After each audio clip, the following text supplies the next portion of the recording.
This could be Elkhorn, Montana, just a few miles from where I was born and raised. Or it could be Rhyolite, Nevada, or Bodie, California, or Terralingua, Texas, or Candelaria, or Tuscarora, or Treasure City, any one of a slew of them. Well, the names don't matter. They're just epitaphs for places that died, ghost towns. And they're all part of the Old West that's been dead itself for going on 60 years, the real West.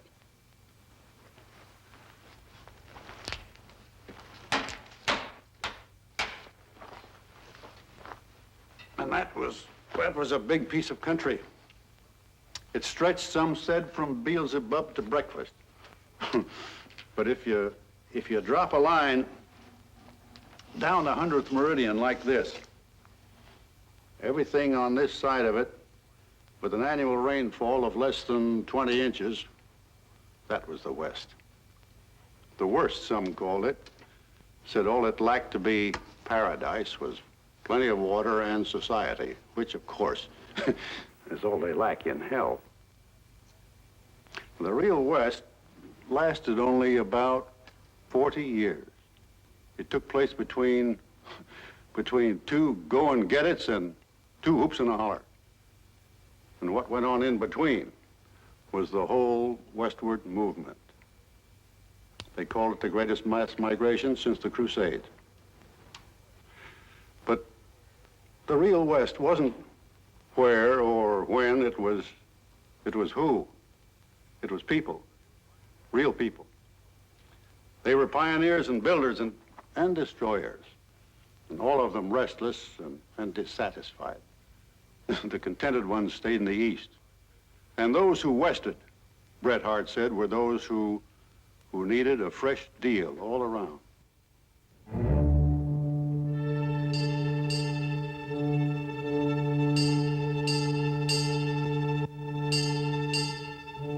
They gathered at the river, and the river was the Missouri.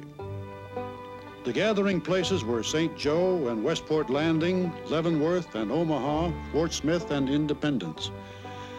And the river townsmen who would stay behind watched the immigrants as they rendezvoused and waited for the grass to spring on the Oregon Trail, to the valley of the Willamette, on the Santa Fe and California trails, to the golden slopes of the Sierras. Here was the last outpost of civilization. It'll come hard, wrote one pioneer, to have to say goodbye to so much elegance and refinement. West of here, cash money would have no value. So it was swapped off for things that would: coffee and ship's biscuit, hog tallow and dried apples, wagon tires and quinine, revolving pistols and gold separating machinery, and patented plows. And maybe a small sack of peppermint striped candy.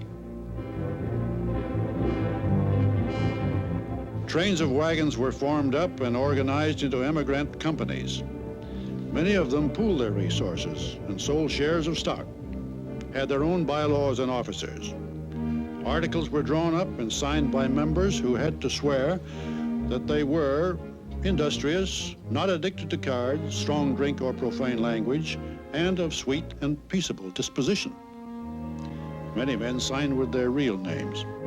It seemed to one observer that this was the grandest transmigration of greenhorns since the children of Israel set out to reach Canaan. Sinners and saints, the wise and the innocent. One of them said, "We are a mixed lot, but so were the first pilgrims."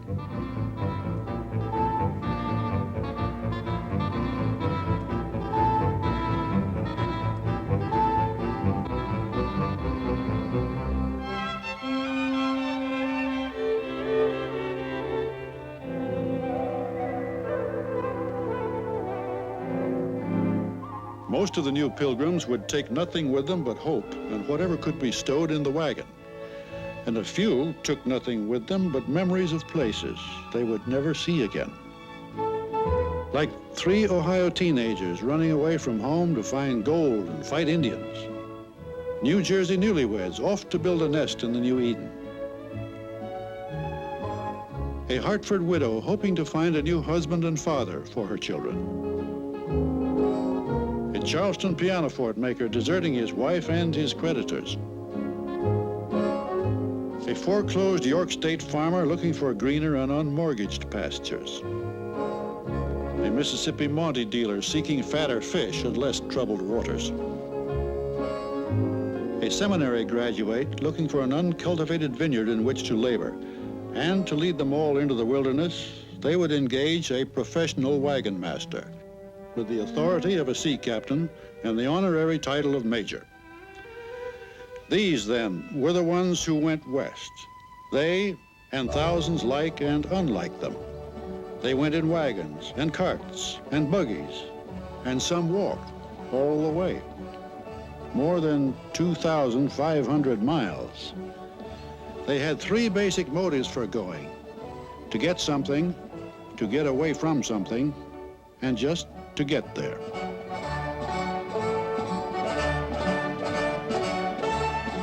And the book said that the Lord said, "I will bring you out of affliction into a land flowing with milk and honey."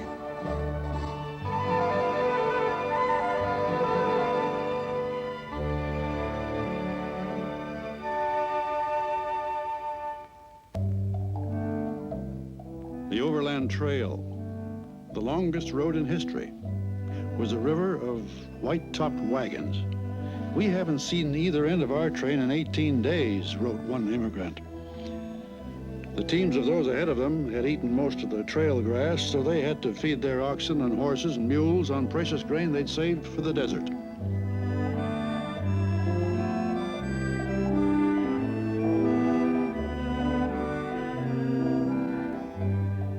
For 1,000 miles, they followed the Platte River, the Nebraska seacoast, they called it. And it took so many bends that one party crossed the river 20 times. The early ones found shallow water. The late starters would meet the spring floods. They camped in the heat of the day. They called it nooning. It gave them a chance to visit and catch up on their housekeeping. "This gypsy life is anything but agreeable," one woman wrote. "It is impossible to keep anything clean."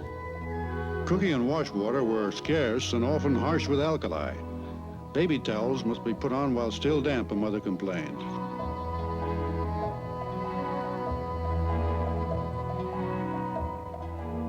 For small infants, overlanding could be one long diaper rash, which lowered their resistance to disease. And no family could travel too fast for cholera.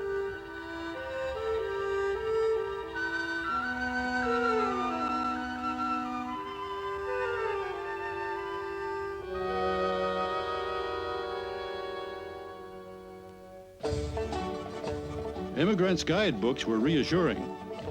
Prairie navigation is simple. Merely follow the wheel ruts of the wagons which have preceded you. If you travel at the normal rate for oxen of 3 miles a day, there are enough natural beacons so that you will never need a compass. The atmosphere is so clear that landmarks like Chimney Rock will be observable for weeks before they are reached. It might have added that the immigrants, too, would be under observation.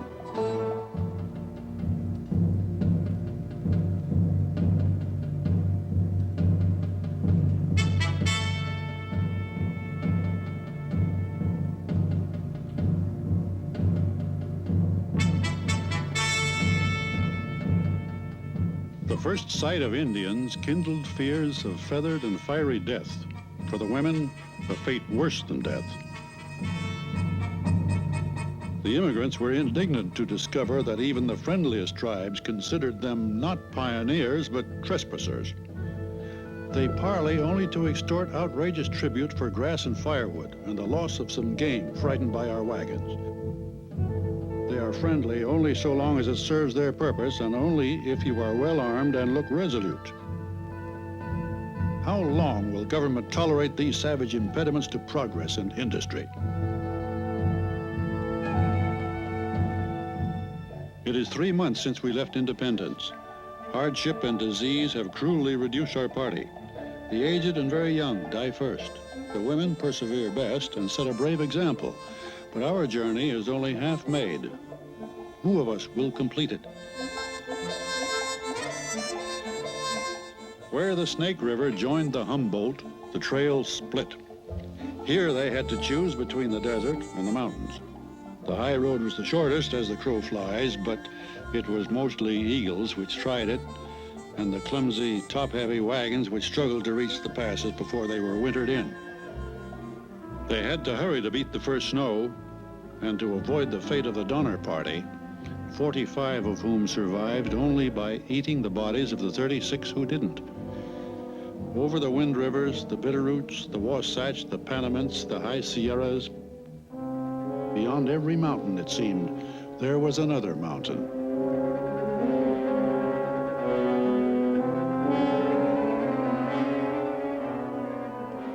But if there was danger in the mountains, there was no safety at sea level. One traveler wrote of the desert trails, it was as though the hand of death had been laid upon the country.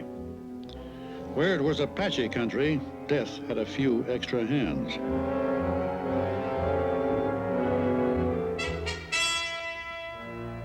We have just learned that the party ahead of us has nearly perished of thirst, and there is one behind us carrying the smallpox. It is more than 100 degrees of heat. Truly, we are traversing hell with the fires banked. It is milestoned with what once were precious belongings. But such sentiments are too burdensome for exhausted horses.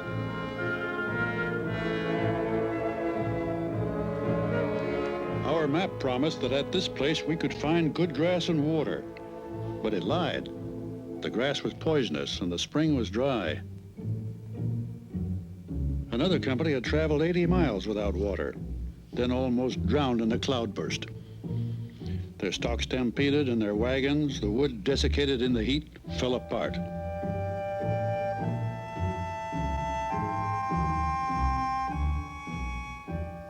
Our cattle sickened on the water and foundered and had to be left behind.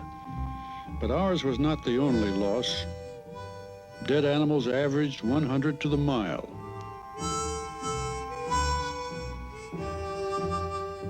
And an emigrant's diary said there are about 80 graves to the 100 miles, that is, new ones. Each of these marked the high water point of somebody's hopes. All of them strung together marked the trail for others, just as hopeful, to follow. In the great getting there, there were no failures. They all put down their roots in the new land, even these.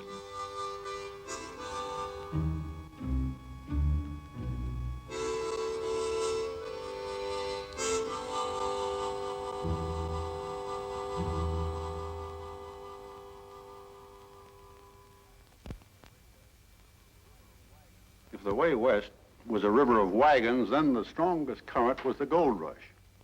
Not just the one in 49. There were actually 7 gold rushes.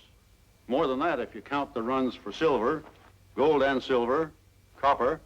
In fact, anything shiny that would assay out to that dream of getting rich without working. It was that dream that sent them out, singing their Susannas that they were off to Sacramento with their wash bowls on their knees, off to see the elephant. California or bust, Washoe or bust, Pikes Peak or bust, the Black Hills or bust. Most of them got there and some of them busted. But the real noise was boom. Wherever there was a rumor and a hole in the ground, they jerry-built the camp around it.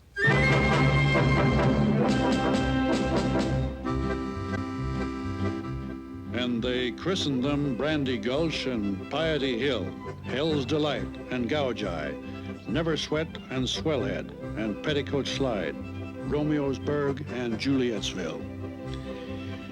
Each one claimed it was built spang on top of the mother lode and its main street would be cobbled with golden nuggets. But the camps were really founded on the bedrock belief that the West was, as advertised, so rich in mineral wealth that King Solomon's mines are simply out of the running. Discovery of rubies, emeralds, and fossilized pearls are expected momentarily.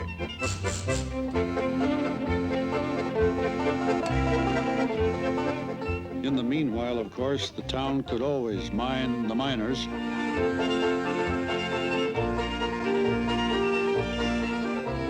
Back in the States, young men were getting letters saying, "There are mighty few ladies here, and they don't come close to handsome, but that's not held against them." Anyway, Sabbath breaking is the principal preoccupation. Along with wholesale consumption of grain spirits, the local liquors contain 1,000 songs and 100 fights to the barrel.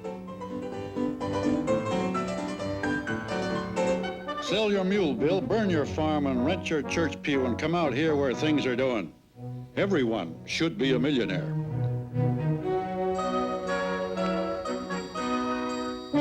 They say if you wash your face in the Yellowstone River, you can pan 4 ounces of dust out of your whiskers. If you stump your toe on a rock in Montana, don't cuss it, cash it. Have you heard there's a solid silver mountain in the Panamints? And in Dakota, window curtains assay out $1 to the ton after a dust storm. Rumors. And every one sent thousands of would-be millionaires up nameless creeks to wash away nameless mountains, a pound at a time, and to slosh them over the riffles of a sluice box. But placer mining, picking it up off the ground, began to play out. Glory holes had to be deepened, lengthened into tunnels and galleries. They never worked so hard in their lives to get rich without working. Some did strike it rich, enough to keep the others grubbing away at what an Eastern paper called the world's deepest underground lunatic asylum. For every lucky cuss mine, every Comstock, miles of tunnels were veined with nothing but disappointment. I couldn't make money on my claim if I fell down the shaft at $7 a foot. Far from home and Mary Ann, the miners generally were unmarried, unchurched, and unwashed. They had to send their clothes all the way to China to be laundered, and spent their spare time frustrating the efforts of Eastern missionary societies. Law, they said, is 5 cartridges in the cylinder. Justice is the one in the chamber. Anyone found guilty of high grading, claim jumping, or general nuisance quickly got a suspended sentence.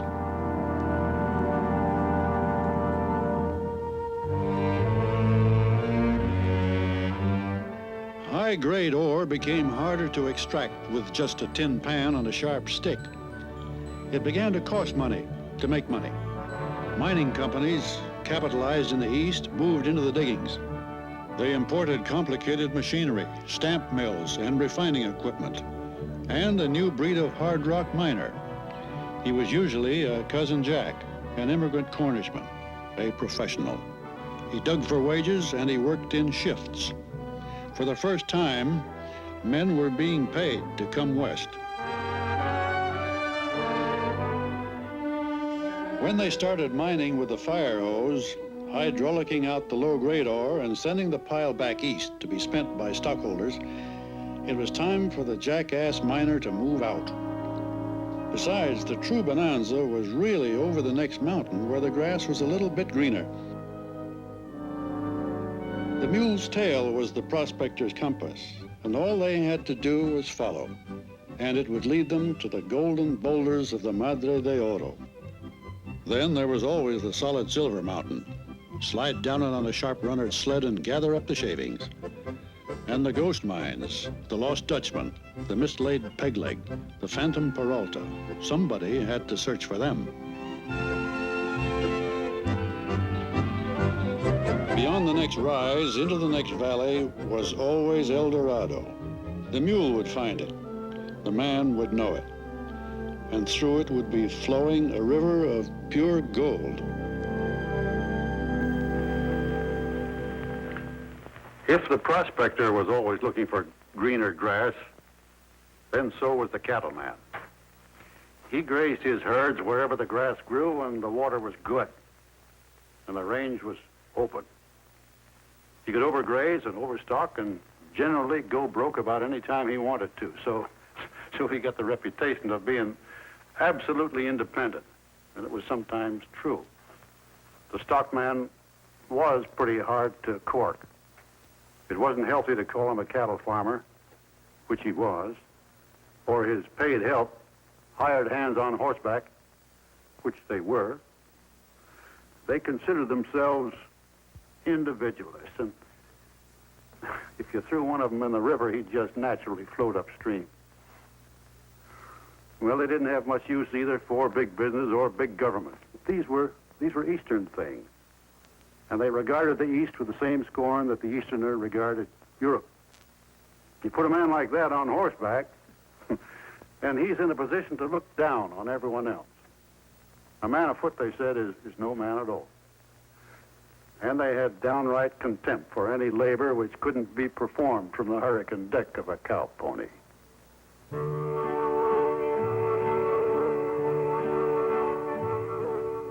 You could tell where in the West they came from by the shape of their hats and the flare of their chaps. Only the Eastern tenderfoot called them cowboys. They called themselves vaquero, waddy, wrangler, cowhand. They said all you needed to become one was guts and a horse. And with enough guts, you could steal the horse.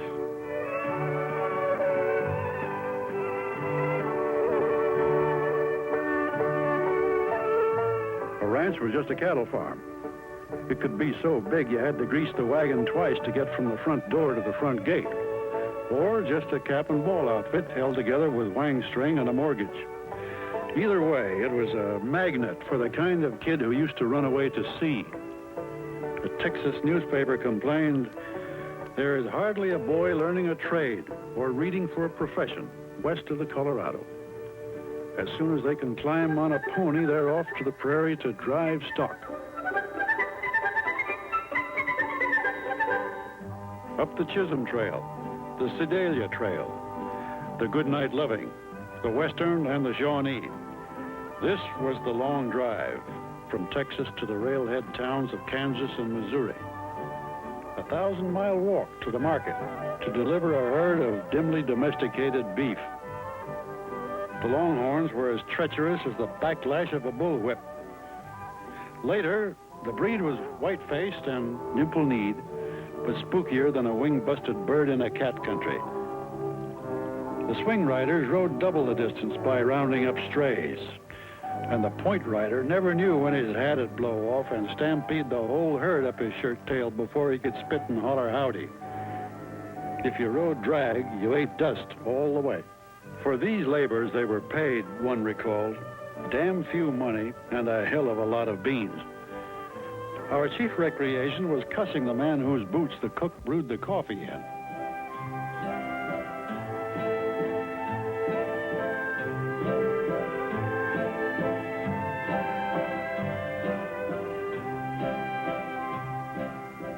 On the trail, the chuck wagon was parlor, bedroom, bath, and gents' ordinary for the cowhand. And finally, on the day before they reached town, it was the barber shop, too. In the morning, they would get their low-neck clothes out of the wagon, cut out their sugar-eating Sunday horse, and hightail it for the nearest hitching rack.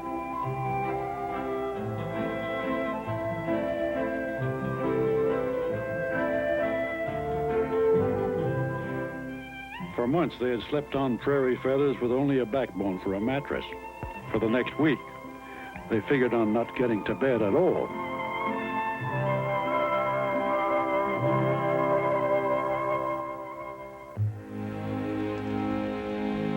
Quietly, patiently, the cow towns at the end of the drive waited for the trail hands to get paid off.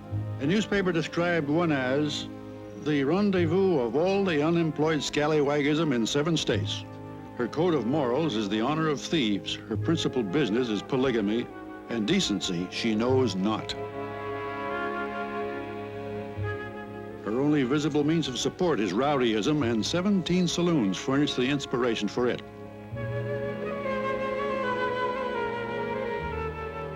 The Texans called the townsmen paper-collar Comanches, who waited in ambush to buy their beef and see that the weight of the money didn't burden their journey home.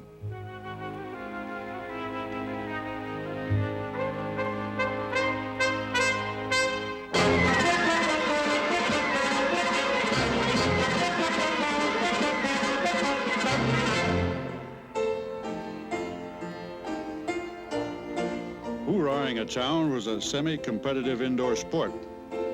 It generally meant a visit to the ladies of the line, and a wholehearted dedication to downing Pop Skull whiskey quicker than it could etch the glass. A lot of cowhands carried pistols, usually rusty, but few of them could grab fast enough to hit anything but their own toes.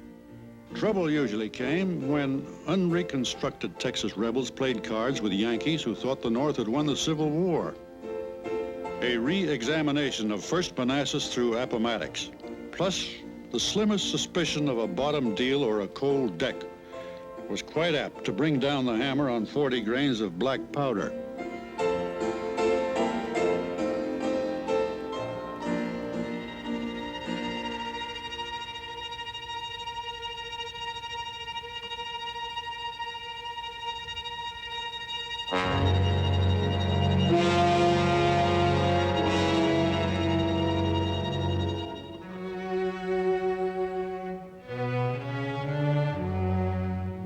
It was said that pulling up a town to look at its roots didn't help its growth none.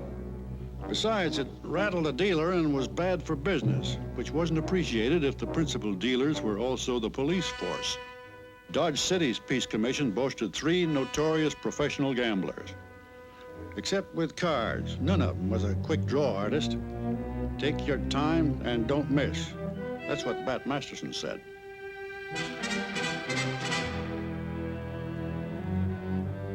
The Undertaker's friend is what they called Luke Short, because he always shot his victims where it didn't show. A colleague of his named Wyatt Earp never rose higher than assistant marshal, partly because of his friendship with Doc Holliday, a psychopathic dentist, and Doc's lady love, Big Nose Kate.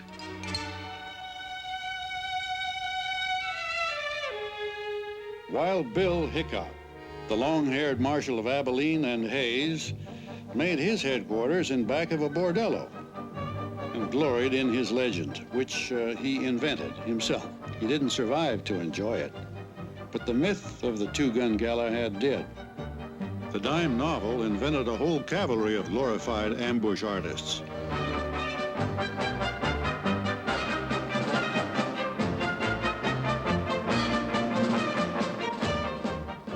And the dime novel was invented by Ned Buntline, a hack writer who got rich by putting the Yahoo on horseback and making him seem larger than life. But Sam Colt had made all men the same size. The real West knew what it really thought of its own outcasts. One of our banking institutions was visited yesterday by the firm of Dalton Brothers with the purpose of closing out several large accounts.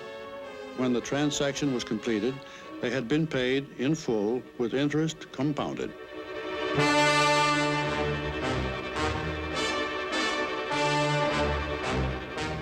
The price on the head of Jesse James did not indicate his true value to society. There was a considerable discount on that. It took some doing to fit the James boys into the Robin Hood legend. If they robbed only the rich, it was because there was no profit in robbing the poor. And Jesse killed often out of sheer meanness. It was allowed that Jesse and Frank honored their father and mother. So did their cousins, the Youngers, and otherwise self-righteously obeyed certain other carefully selected commandments. But reading further into the book, out of 28 members of the James Younger gang who lived by the sword, 19 died the same way.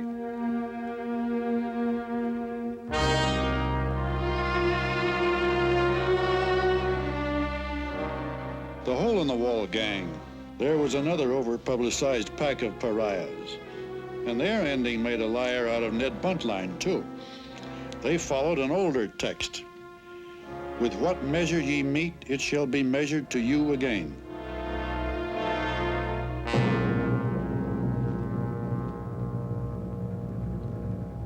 William Bonney, Jr. was a homicidal moron from the slums of New York.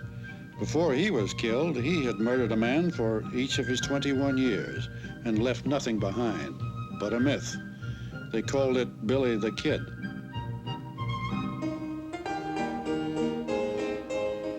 The myth makers didn't forget the ladies.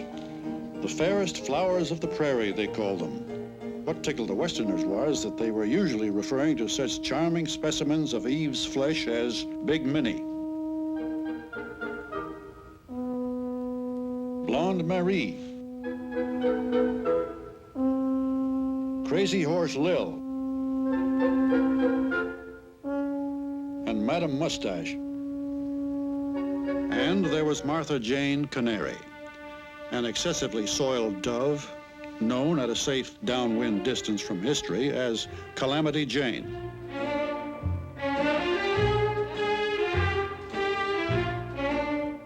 The dime novelists who called her virtuous also called Belle Starr beautiful. Law was late reaching the West, but order and sometimes even justice was enforced by vigilante officers of the Midnight Court, Judge Lynch presiding. The man-trackers of a posse didn't read dime novels a whole lot, so they didn't know how tough the law dodgers were puffed up to be. They were a pretty hard case lot themselves. The kind of reading they favored most were the coroner's verdicts they helped to write. When the fugitive was found, he was so full of holes that the coarsest food was of no use.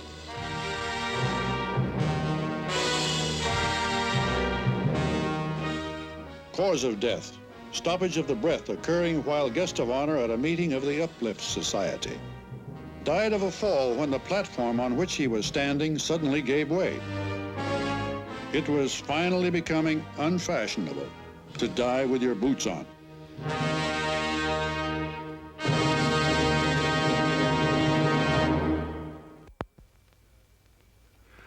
What the Easterners were already calling the Wild West had hardly really got woolly before it began to feel the currycomb of civilization.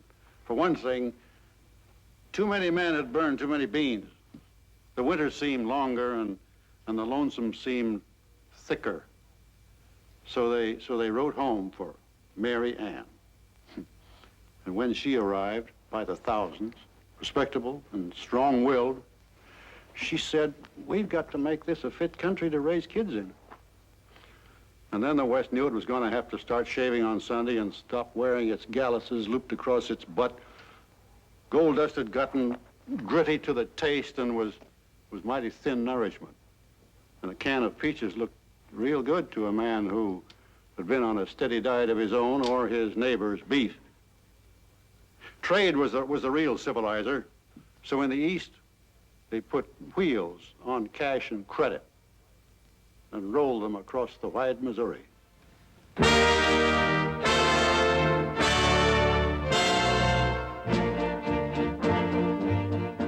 It was the greatest race in history. The Civil War was on. The Union Pacific and the Central Pacific were track-laying from both ends to the middle to bolt America together east and west before it blew apart north and south. The West was in a hurry for its railroad. Troops had to be sent to fight the Indians, rifles shipped to the Indians to fight the troops, and the settlers sent to be protected by the troops against the Indians. And carloads of celluloid collars for the settlers, cable twist tobacco, non-tippable spittoons. All that is needful, as one pioneer said, to transform the wilderness into Arcadia.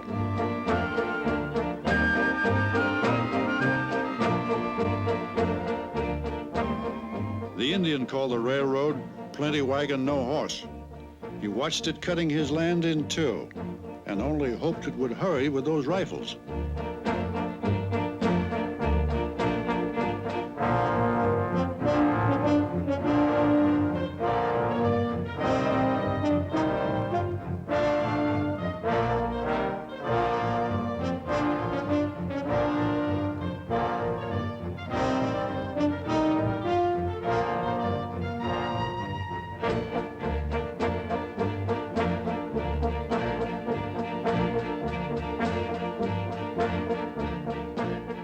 As a bonus, there was a federal land grant for each mile of track laid. After 5 years, they met at Promontory Point, Utah, for the driving of a final golden spike. It was engraved, "May God continue the unity of our country, as this railroad unites the two great oceans of the world."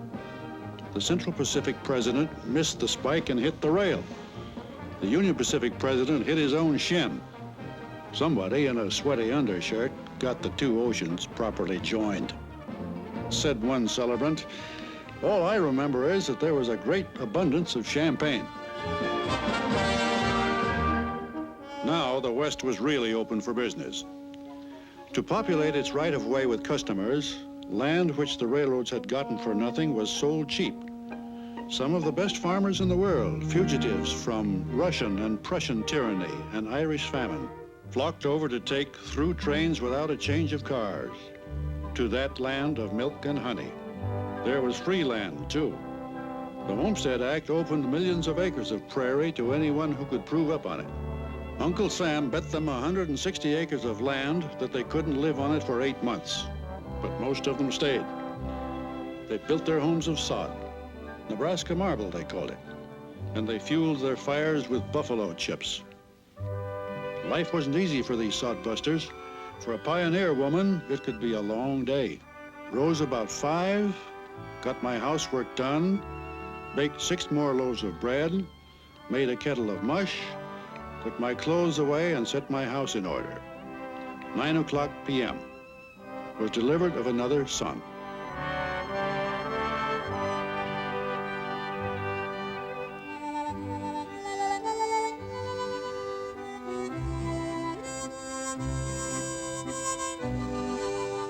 They were called soddies and nesters and plow jockeys.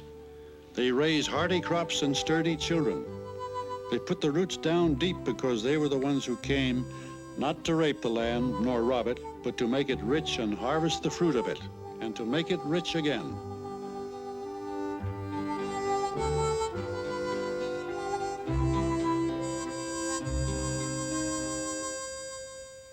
They had unraveled the Devil's Hat Band to make barbed wire, and they fenced off the West with it. Finally, there was no more free land left except for a corner of Oklahoma territory. It had been given to the Indians for their proposed state of Sequoia, but that didn't matter much. It was opened up for settlement by anyone who could get there, except Indians. The last unassigned lands in the West were thrown up for grabs.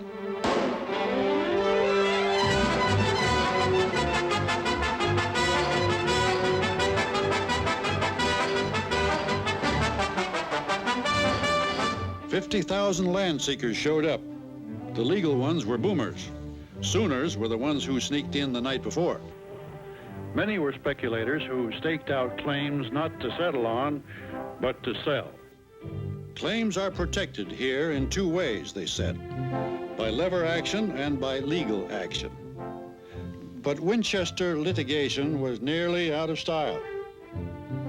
Law was the thing in Oklahoma, and if possession was 9 points of it, that other 1 point kept plenty of lawyers doing a land office business.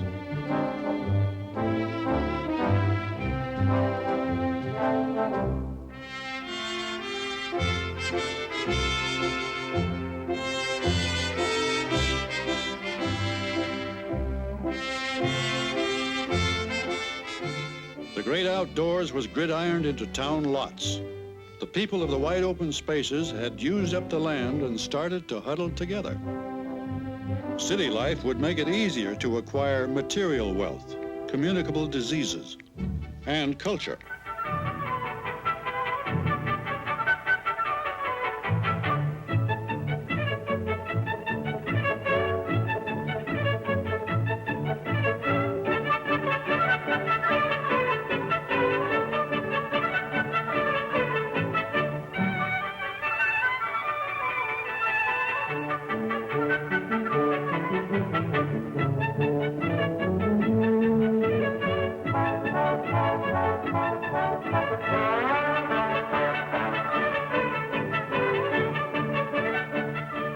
Education had never been unvalued west of the Missouri, but now it was no longer rude and occasional, and communities boasted of their schools with all the brag they used to reserve for their saloons.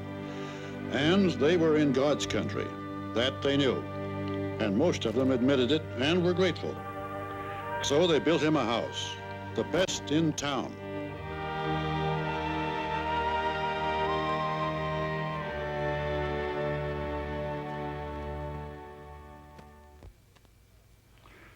did what they set out to do. They made it a fit country to raise kids in.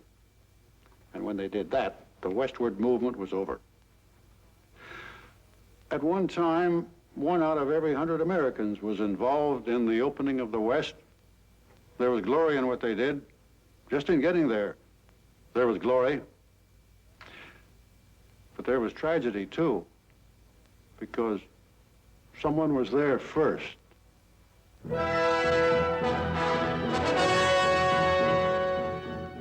He and the people of the prairie and the plains, the Sioux, the Cree, Arapaho, the Kiowa, Crow, Cheyenne, Shoshone, Pawnee, and the people of the mountains and the foothills of the mountains, the Blackfoot, Nez Perce, Assiniboine, and Modoc,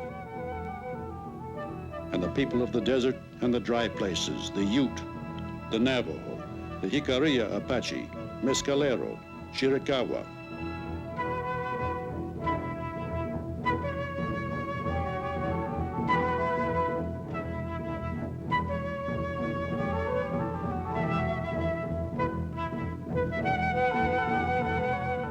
And they looked across the land and they saw that it grew sweet grass, and it wore the buffalo for a robe.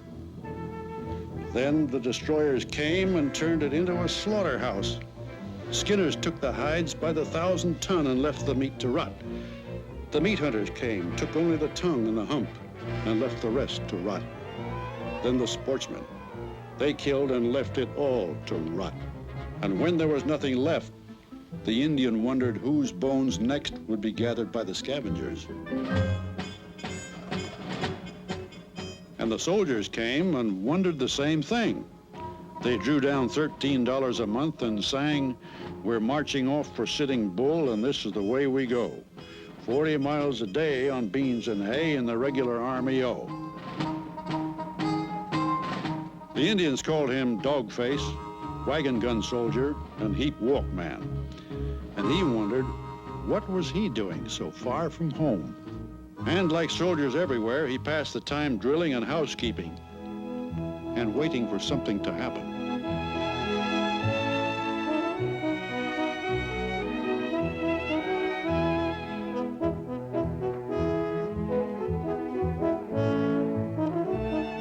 And the officers. One of them said, "Because she married a pair of pumpkin rind shoulder straps with no influence in the War Department, my wife must share my exile in the middle of a Sahara at the bottom of the promotion list." The officers and men of the frontier departments heroically enforced the treaties of a civilian Indian bureau they despised for its stupidity and corruption.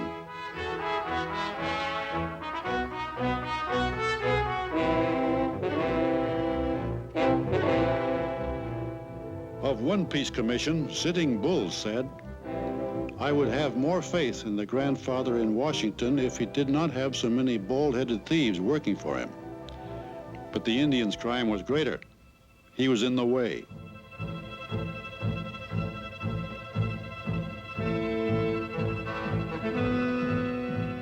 I was born on the prairie where the winds blew free and there was nothing to break the light of the sun. Although you say go to another country, I am here, and here is where I'm going to be. Why do you shut us up on a reservation? We want peace, but let us go wherever we please, as the Americans do.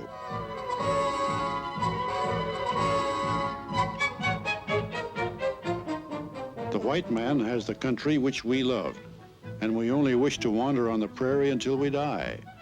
I want no blood upon my land to stain the grass. All we ask is to be let alone. If the grandfather can control his young men, we shall have peace. What treaty have the whites ever made with us that they have ever kept? Not one.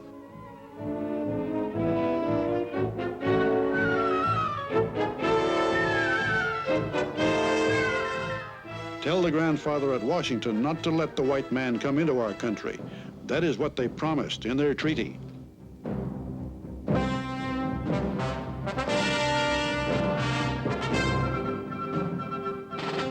And then the white man spoke. The more I see of these Indians, the more convinced I am that they all have to be killed or maintained as a species of paupers. The only good Indian is a dead Indian. Kill all, scalp all, little and big. Nits make lice. When the Indian spoke again, he said, "The whites want war, and we will give it to them."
The longest war was over, the 28-year war. It was a civil war, fought between two American armies on their own American soil. Where they had fought, the grass grew richer. New Ulm, Sand Creek, the Washita, the Rosebud, Salt River Canyon, the Little Bighorn, Slim Buttes, Big Hole, Wounded Knee. But the war was over long before the last battle, when a gallant Indian warrior said, "I am tired of fighting. Our chiefs are all killed. The old men are all dead. The little children are freezing to death. My people have run away to the hills and have no food. No one knows where they are. I want to have time to look for my children. Maybe I shall find them among the dead. Hear me, my chiefs. I am tired. My heart is sad and sick. From where the sun now stands, I will fight no more. Forever."